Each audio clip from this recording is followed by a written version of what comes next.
magkwento ka. Filmmaking na kasi yun yung pinag-uusapan namin kanina ni Direct Pao. Kapag nasa biyahe kasi 4 hours kami nasa biyahe.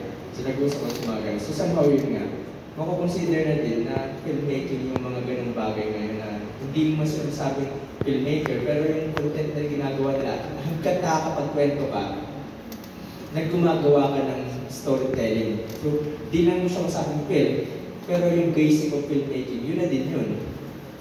So, wala pa ako na-delete yung file ko or na-copy. Alam ko ba? So, lahat ba dito part ng Montañosa or parang yung iba dito ay attend din lang talaga para sa talk or mga student? Asin mo na ang mga filmmakers talaga nakasama sa Montañosa? Ano po kayo? Documentary? Lahat